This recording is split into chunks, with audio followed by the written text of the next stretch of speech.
New year पर नेताओं के लिए न्यूड डांस सेलिब्रेशन। पॉलिटिशियंस के लिए 150 लड़कियों की डील। एजेंट बोला नेता पतले फिगर की डिमांड करते हैं। नव वर्ष हर इंसान की जिंदगी में खुशियां लेकर आए, इसके लिए हम सब एक दूसरे को बधाइयां देते हैं, एक दूसरे के लिए दुआएं की जाती हैं। नव वर्ष के वक्त पर खास सेलिब्रेशन भी होते हैं। लोग अपने अपने तरीके से नव वर्ष को एंजॉय भी करते हुए नजर आते हैं, लेकिन राजनेता जो कि कहीं ना कहीं हमारे लिए पॉलिसी मेकर होते हैं, कानून उन्हीं के हाथों से बनते हैं, उन्हीं के लंबे लंबे चौड़े भाषण होते हैं खुले मंच से कि हमें किस तरीके से संस्कृति को बचाना है, किस तरीके से समाज को बचाना है, किस तरीके से बुराइयों से दूर रहना है। लेकिन इस खास रिपोर्ट में मैं आपके सामने जो इन्वेस्टिगेशन रिपोर्ट पेश करने वाला हूं, उस रिपोर्ट को देखकर आप हैरान ना होना, क्योंकि राजनेताओं की आजकल चॉइस कुछ ऐसी ही होती जा रही है। दरअसल बता दें आपको कि कैमरा पर्सन से कहूंगा मेरी कंप्यूटर स्क्रीन पर एक बार फोकस करें और भास्कर इन्वेस्टिगेशन की इस रिपोर्ट में देखिए। न्यू ईयर पर नेताओं के लिए न्यूड डांस सेलिब्रेशन, पॉलिटिशियंस के लिए 150 से अधिक लड़कियों की डील। एजेंट ने बताया नेता पतले फिगर की डिमांड करते हैं। अब आगे जो अगली रिपोर्ट है उसको भी दिखाता हूं मैं। और एजेंट ने अपना नाम ना बताए जाने की शर्त पर कहा कि न्यू ईयर पर पॉलिटिशियंस जो पार्टी कराते हैं, जिसमें देशी विदेशी लड़कियों के साथ मनोरंजन का पूरा इंतजाम होता है, वो ऐसे ही नहीं हर बार हमें याद करते हैं। उन्हें भी पता है हम उनके टेस्ट का सब कुछ उपलब्ध करवाते हैं। अब जिस तरीके से ये रिपोर्ट पेश की गई है दैनिक भास्कर के इस स्पेशल इन्वेस्टिगेशन में, उसने नेताओं की पोल खोल कर रख दी है। दरअसल बता दें आपको कि जिस तरीके से नेता बड़े बड़े भाषण देते हैं,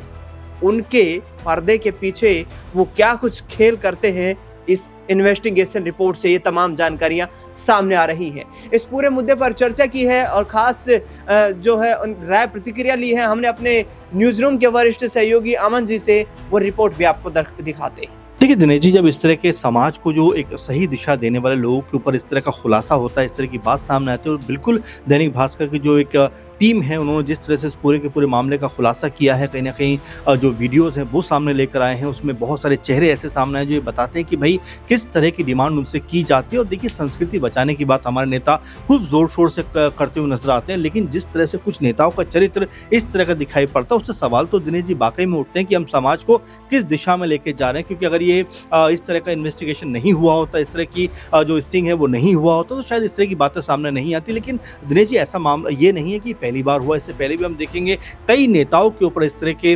मामले लगते रहे। हम भी देखेंगे जिस तरह से कुलदीप सेंगर को लेकर किस तरह की बातें चल रही, तो इस तरह के बहुत सारे मामले, रेवन्ना का मामला भी शांत भी नहीं हुआ, ऐसे ढेरों मामले जिसके ऊपर हम बात कर सकते हैं। लेकिन अगर इस तरह से खुलासे होंगे, इस तरह से स्टिंग होंगे, इस तरह से जो है बातें सामने आएंगी, तो जाहिर बात है कि बिलीव कहीं ना कहीं लोगों का कम होता हुआ दिखाई पड़ता है कि जो लोग उनको एक सही दिशा देने की बात करते हैं, समाज को बेहतर तरीके डेवलप करने की बात करते हैं, लेकिन जब उनके ऊपर इस तरह की चीज़ें उजागर होती है तो बाकी ये शर्मनाक मामला तो बन जाता है, और साथ में हैरान करने वाला भी मामला बन जाता है कि देखिए, न्यू ईयर सेलिब्रेशन आप कीजिए, लेकिन जिस तरह की ये मानसिकता निकल कर सामने आती है, वो घनघोर जो है उसकी जो विरोध होना चाहिए कि भाई जिस तरह से आप संस्कृति बचाने की बात करते हैं। और देखिए, ये सिर्फ कांग्रेस, बीजेपी, सपा, बसपा, इन सब पॉलिटिकल जो जितने भी दल हैं उनका मामला नहीं है, ये दरअसल एक सोच का मामला है जो लगातार अमूमन ऐसा देखा जाता है कि कई दलों में नजर आता है। और उन दलों में जब लोग इस तरह के निकल के सामने आते हैं तो उनका पुरजोर विरोध भी नहीं होता। अब आप देखें कुलदीप सेंगर का जो पूरा मामला है,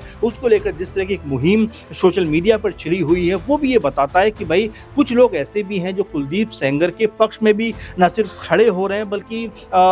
उनके लिए बाकायदा वो लोगों से बहस करते हुए नजर आते हैं, मीडिया के सामने बयानबाजी करते हुए नजर आते हैं। तो ये तमाम तरह की जो बातें कहीं ना कहीं ये बताती हैं कि जो लोग हैं जिनको हमारे समाज को एक बेहतर दिशा देनी है, अगर उन्हीं के ऊपर इस तरह के इल्जाम लगेंगे या इस तरह की बातें उनके जरिए खुलकर सामने आएंगी, तो जाहिर बात है कि ये बेहद अफसोसजनक बात जरूर है। अमन जी, मैं समझना चाहूंगा, और जिस तरीके से ये आरोप लगते हैं और ये खुलासे होते हैं, तमाम वीडियोज आते हैं, तमाम जो है किसी के व्हाट्सएप चैट लीक होते हैं, वायरल होते हैं,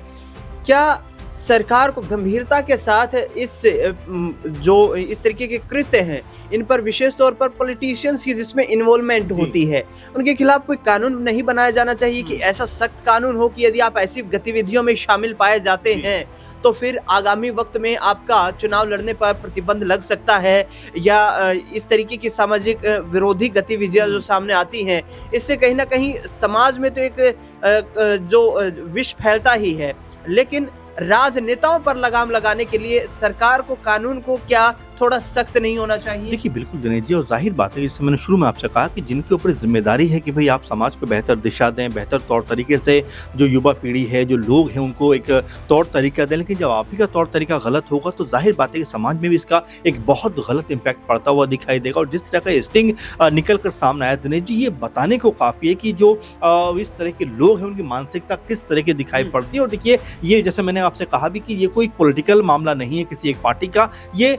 हमारे समाज का वो एक चेहरा है जिसको बिल्कुल हम आपने सही कहा कि उसके ऊपर सरकार को सख्त होना चाहिए कि आखिर ऐसे जो कृत्य करते हैं उनको जैसे ही उसके बारे में भनक लगती है तुरंत सख्त सजा मिलनी चाहिए, उनके ऊपर एक्शन होना चाहिए। लेकिन देखिए जब हम इसको सिर्फ पॉलिटिकल लेवल पे लेके जाते हैं, कांग्रेस बीजेपी करते हुए नजर आते हैं, तो ये मामला कहीं ना कहीं दबता हुआ दिखाई पड़ता है। लेकिन जो आरोपी है उसको सख्त अगर सजा होगी तो जाहिर बात है कि इसका एक पॉजिटिव जो इम्पैक्ट है वो पूरे समाज पे कहीं ना कहीं पड़ता हुआ इस लिहाज से नजर आएगा कि भाई अगर हम कोई भी गलत कृत्य करेंगे तो उसकी सजा हमें इस तरह से मिलती हुई दिखाई देगी। लेकिन जब नेताओं की बारी आती है तो कहीं ना कहीं ऐसे कानून निकलकर सामने आ जाते हैं, ऐसी चीजें सामने निकलकर आ जाती है जिससे उनका बचाव होता हुआ दिखाई देता है। और ये बचाव नहीं हो इसके लिए बिल्कुल सरकार को सख्त कदम उठाना चाहिए, एक मजबूत कानून इसको लेकर भी आना चाहिए कि भाई जो भी नेता ऐसे मामलों में इन्वॉल्व पाए जाते हैं, जैसे मैं आपसे कह रहा हूँ कि भाई ऐसे लोगों के ऊपर बहुत बड़ी जिम्मेदारी है। जनप्रतिनिधि हम कहते हैं कि भाई आप एक जनता को एक सही राह दिखाने की बात करते हो, बच्चों को मोटिवेट करने की बात करते हो, लेकिन जब आप इस तरह कृत्यों में निकलकर सामने आओगे तो जाहिर बात है कि इनसे समाज के ऊपर एक बुरा प्रभाव पड़ता हुआ दिखाई पड़ेगा। बिल्कुल, न्यू ईयर सेलिब्रेशन का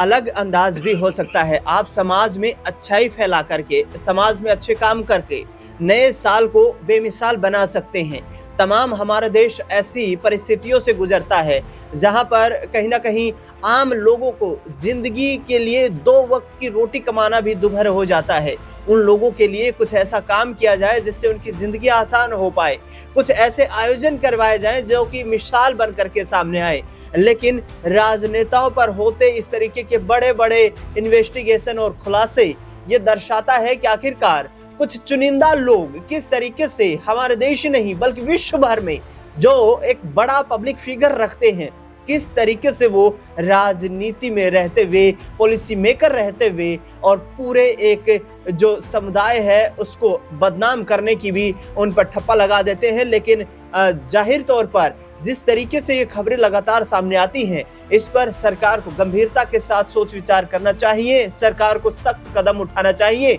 ताकि जो पॉलिसी मेकर जिनके हाथों में कानून को बनाने, कानून का इम्प्लीमेंटेशन करवाने और कानून को अमली जामा पहनाने की जिम्मेदारी होती है, वो इस तरीके की गतिविधियों में शामिल न हो पाए। इस खास रिपोर्ट में फिलहाल इतना।